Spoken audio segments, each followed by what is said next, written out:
All right. Okay. So I hope this all works out. Um, in one, I didn't understand the question I heard.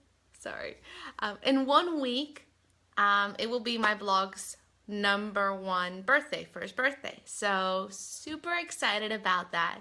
So as a celebration, I am being a little risky and I'm going to do a live video every single day and answer questions from you guys. So kind of as a preparation, as little gifts that I give you guys, I want us all to get excited for celebrating my 1 year anniversary blogging on Start a Mom blog. So it's really, really excited. There's like little things popping up on the screen. I can give myself a mask. Okay, well, we'll do that later. I'm getting a little bit more comfortable being on screen. So I posted a post this morning on my Facebook wall called Q&A. It's big and pink and you can see it. And if you have any questions for me, I've been blogging on Start a Mom blog for a while now. And if you have any questions, you can just post them there. I'll go through them and I will answer those questions for you. So I saw 2 questions that were kind of the same thing, kind of in line. And I want to address it because I have so many tips that I can share on this one topic. So, all right, and that topic is time management. I studied industrial engineering when I was in college, and I applied Lean and Six Sigma to big firms like GE and Walt Disney World to make their processes more efficient and streamlined. And the same thing you can do to motherhood. So I think that has really helped me grow my blog to where it is today. But you can do them too. It's simple techniques. It's easy. People call it all kinds of different things, but we all know what really works, right? So there's books that my husband loves, and they're all about the kind of the same thing. One of the books is Essentialism, right? Essentialism, focusing on what's essential. The other one is the book is called The One Thing. So focus on the one thing that's important. Another book that he read that he loves is called Deep Work. So when you do work, focus on one thing, focus on the essential. It's all the same thing, guys. It's all the same thing. Just can you focus? And then what I absolutely love is minimalism. So not only because it makes so much sense. We don't need all this stuff to function. We actually need much less stuff, but it's in a way it's very Christian too. I mean, why surround yourself with all this material possessions and goods when it kind of hinders you to success? So all those kind of broad concepts comes to how do you manage your time as a mom, and how do you make these broad, wonderful, pie in the sky concepts of essentialism and minimalism, how do you make that practical to motherhood, especially when you want to start a blog and start working from home? So one of the techniques that I use is the Eisenhower Matrix. So I'll show it to you. So say, for example, we all do this, right? We all have a long list of things we want to do. So you get out your Post-it note or your journal, whatever, and you make this list of 20 things that you need to do. How do you even know where to start? Maybe you just start at the top of the list and just move down. Or maybe you do the thing you really want to do. Like, I don't know, wash your hair before you start cleaning out your closet. You do the things that you want to do before you really get to the important things. So what you should do is just take a blank piece of paper, nothing fancy, and make a matrix, all right? Make a matrix. That's hard to see. And then you're going to prioritize all your tasks. So what we do here is the urgent tasks go in here, the non-urgent. This is really hard. It feels like I'm teaching. Non-urgent goes in there. This is important. And this over here is not important. So what you have here is a matrix. So as you go through your list of all your to-dos, put your urgent and important things here. This is the things that you need to do right now. Then the important but non-urgent things go in this column or this box. The urgent, it's probably flipped for you guys, but not important things go over here. So they're critical to do, but they're not really important. Like they're hot, but they're not important to do. And then the not important and non-urgent things go here, and you just cross those off your list. You're not going to do those. That's just going to be wasting time. So you either, the things that are important and urgent, you do this week. You do as soon as you can because they're top of your list. The things that are non-urgent and important, you schedule and you do them as soon as possible, as soon as you're done with these, right? So this is your first priority. It's really hard. This is your second priority, okay? When you start categorizing things. These things that are urgent but not important, you delegate or you ask for help or you get somebody else to do them for you, okay? Maybe like a younger sister or a babysitter or maybe a husband to help you. And then this, number 4, this is lastly, you just cross those things off your list, okay? They're not important, they're not urgent, they're just gonna suck away your time and you have more things to focus on than spending your time here. So that's one technique that you can use to kind of manage that long to-do list that you have. All right, so that really helps me, especially when I get overwhelmed and I don't know where to start. And a lot of mommies, when they're starting blogs or they're starting to work from home, this helps because you're like, well, maybe I should go like tweak my menu, or maybe I should invest in a really nice theme. But what is most important and most urgent? Not a nice theme. Like there's free themes that you can use that look pretty decent, but it's getting out that really awesome content and building your email list from day one. So make sure you focus on the right things. Okay. Another thing that you can do, hang on, is drink a lot of water. It helps. All right. Another thing that you can do is use a bullet journal. So the bullet journal technique is really awesome. The reason why I love it is because it's super simple. It's adaptable. I mean, you can use it as you want to. You can adjust it, the columns and the techniques and so on. So it feels really lean to me, kind of like that Lean Six Sigma processes that I used to do, but in a journal. So kind of what you do, I'll go really high level over bullet journaling because there's I have a whole post about it, like why I love it so much. But let me see. Let me go to a nice page. Okay, so technically what you do if you're going to follow it to the T is you put on like a 6-month spread. So you get a nice bullet journal. They're pretty, the real bullet journals have bullets. Sorry, I can't find the answer to the question I heard. Sorry, it's something picking me up. So they have bullets, but you can use any journal. I mean, it's just the concept of having one place where all your tasks are. So you have a future log where you divide it into 6 big columns and you write down the big events for the next 6 months. So like weddings, baby showers, vacations, really big things. So you have a high level 6-month view. Then you go into your monthly spread. So this was last September.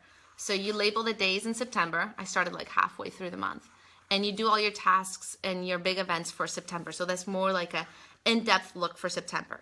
Then you do your to-do list for September, all the things that you want to do, okay? So then you have your 6-month view, you have your monthly view, and then what I do is you have your daily view.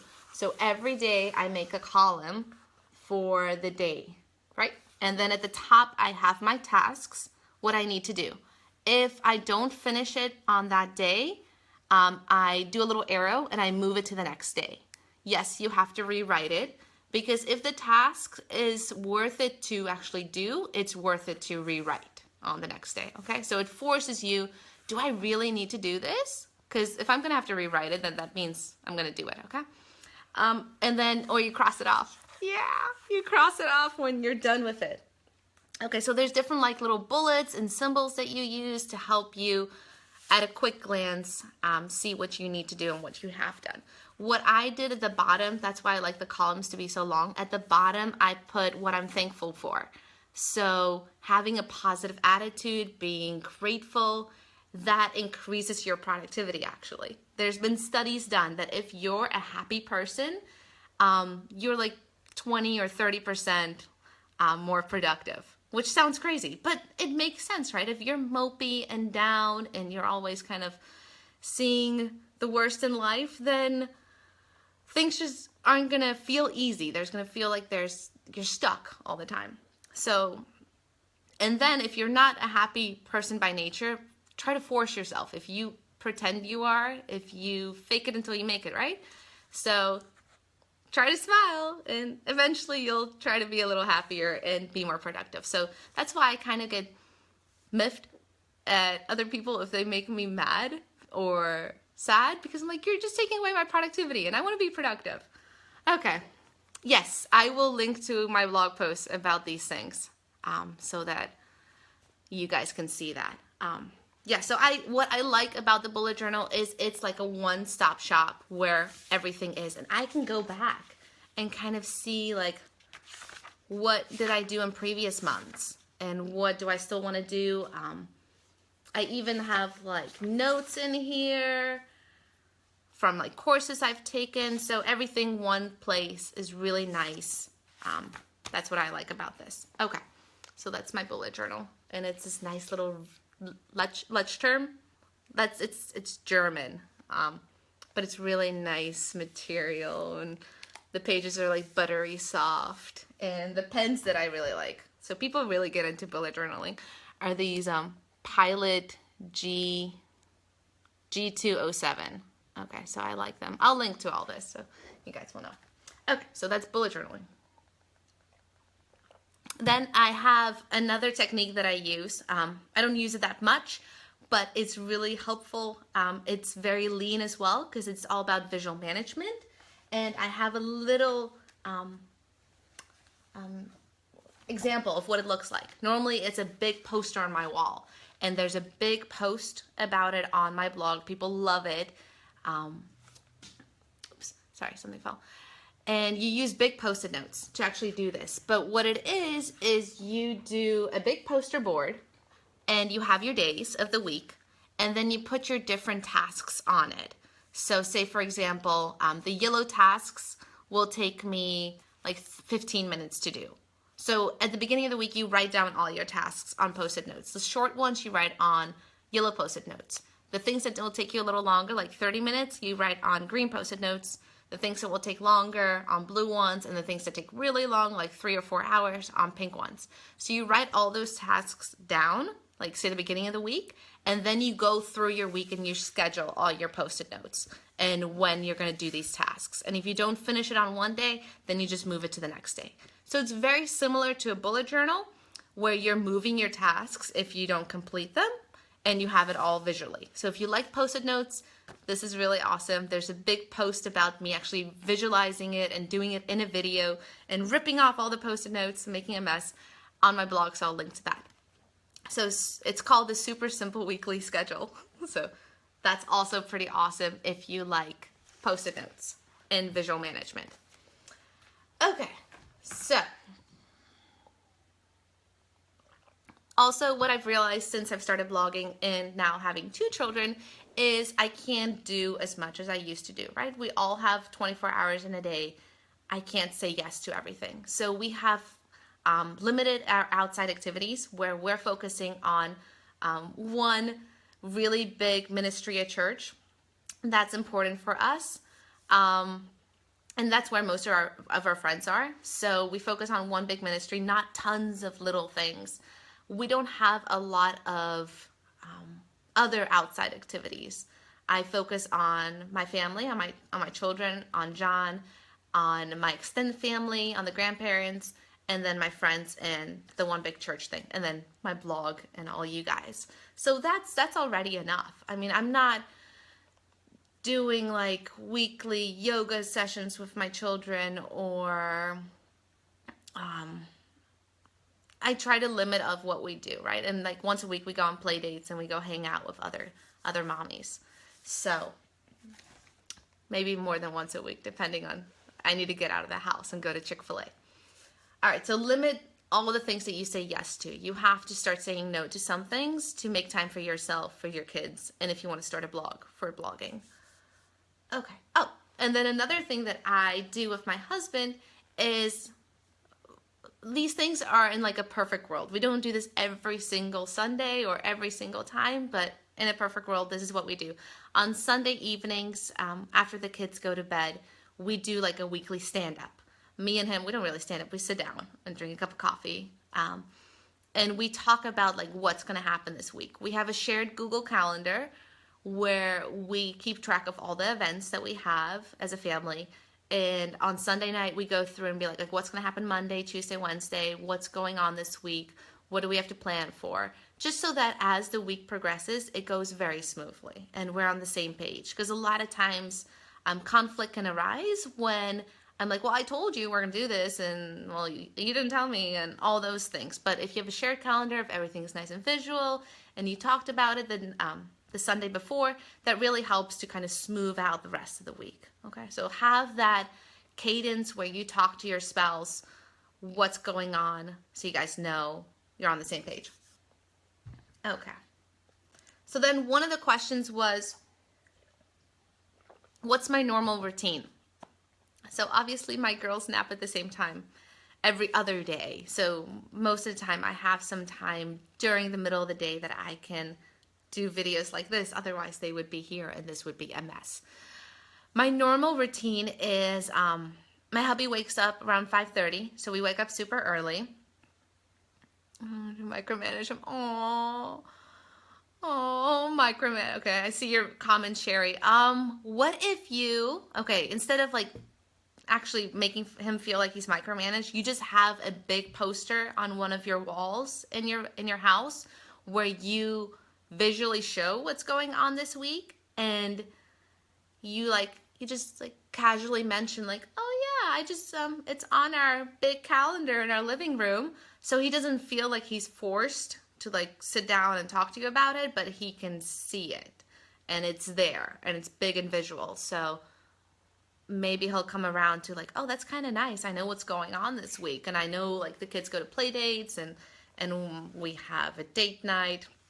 Maybe that's nice to kind of like ease him into it. You have to be very gentle with some husbands. My husband too. You have to be very gentle and not pushy because we're good wives, right? Good wives. Okay, normal routine. Wake up at 5:30, get ready, get some coffee. I blog, he goes to work, and then I blog until the girls wake up, which is, they sleep nicely. They sleep until like 8, sometimes 9 o'clock. So I have some time in the morning where I can sit down and blog. I did not do this in the beginning. In the beginning, when I started my blog, I blogged until like late at night, and then I would sleep in with the girls until late. But changing it so that I have that morning quiet time is so much better because I'm fresh in the morning. I have my best thoughts. It's so nice and quiet. Where at the end of the day, it's been an entire busy day trying to blog at night when I'm tired at 11:30 or midnight doesn't work for me. Some people are night owls and that might work for you, but I switched. It took some time, but it works. So we blog in the morning, then we have breakfast, then we play, then I do a quick little home workout. I either do like a T25 or just some body weight exercises at home. Nothing very serious, but just something to feel like, okay, I worked out for 20 minutes or so. Just, it's good for my mindset.